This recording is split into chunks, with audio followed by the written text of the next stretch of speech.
My name is Ranger Dan Pawlak. I have been with Grand Canyon National Park for roughly 2 years, and I am in charge of the cultural demonstration program for the park. Grand Canyon National Park is one of the most spectacular sites in the entire world. This park was designated in 1919, and so we're just over 100 years old as a national park. The river itself is about 277 miles long from Lee's Ferry down to the Grand Wash Cliffs going into Lake Mead. And it boasts some of the best rafting inside the world and multiple ecosystems from top to bottom as well. But it's more than just a beautiful place to look at. This is also a place that's called home to many people. 11 associated tribes of Grand Canyon National Park call this place home, and many of the tribes actually emerged into this world from the canyon itself. So when you come here, think about the beauty, but also that this is a place that people call home to this very day. On a half-day trip, maybe you're gonna walk the rim trail, going from the Mather Point, the visitor center area, over to like the Bright Angel trailhead. That would be a great 2.5 mile hike. But the biggest thing you wanna focus on is actually enjoying and maximizing your time on the rim of the canyon. Just take it easy, sit, watch the clouds go over, change the canyon, and find a way to experience this place in a way that you can really take something away with you. Not just an experience that you have on your phones, on your cameras, but actually something that you can kind of hold on to as a memory for the rest of your life. And remember that time when you sat on the rim for 20 minutes in one location and just watched the world go by. So some of the other ways to experience the canyon, definitely by taking shuttle buses inside the park. The orange and the red route are great for going to different viewpoints. Taking your own personal vehicle inside the park is possible. So driving from the village out to Desert View or back from Desert View, there's a number of stops that you can encounter on the way as well. But going to the museums inside the park, experiencing some of the historic architecture as well, are great ways to see a different view of this place. Some of the good day hikes inside the park on the south rim are going to be partially down the Bright Angel and South Kaibab Trail. Solid day hikes for those two trails are going to be about 1.5 miles to 3 miles down. Anything beyond that, you're really going to have to plan ahead of time and talk to rangers, maybe talk to backcountry information, because these trails do go down to the river and you can come back up them, but we highly do not recommend doing that in a day. So a good day hike is 1.5 miles to 3 miles into the canyon.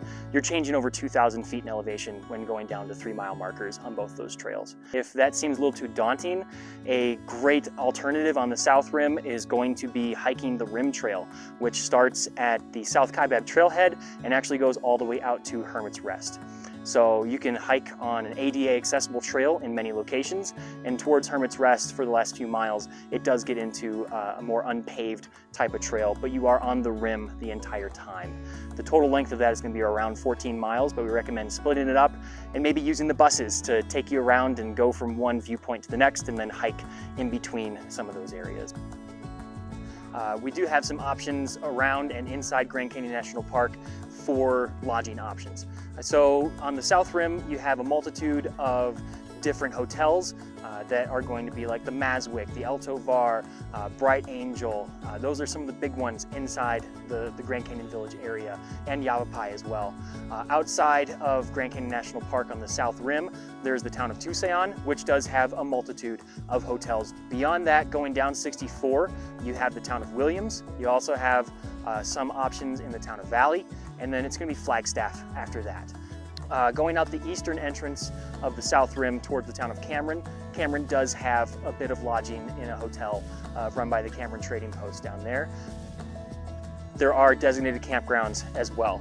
Out at Desert View, you do have the Desert View Campground. There's about 49 sites. Then when you move to the village, there is Mather Campground. There's also Trailer Village too. So you can bring your trailers into the park and camp that way. And that's all going to be recreation.gov as well that you want to look at. And also look at the park's website for updated information and how things change on a seasonal basis.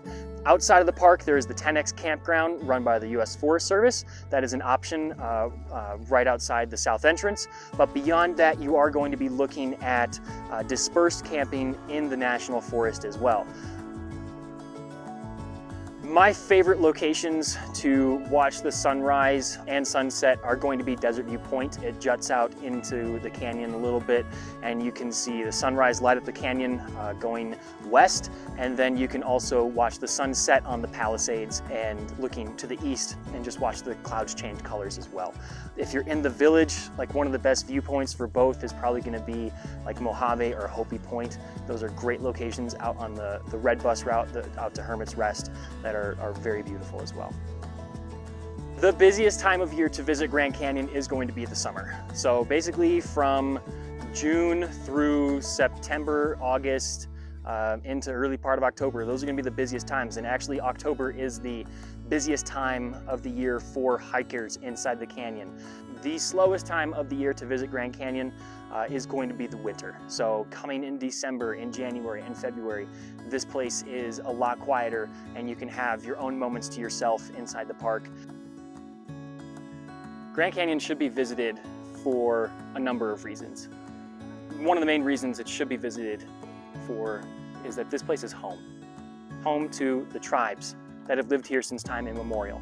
And for you to experience their home, take a moment and collect your thoughts, because people were removed from here and that history needs to be told. Ask the questions when you come here to learn about that history and to experience their home, potentially through their eyes.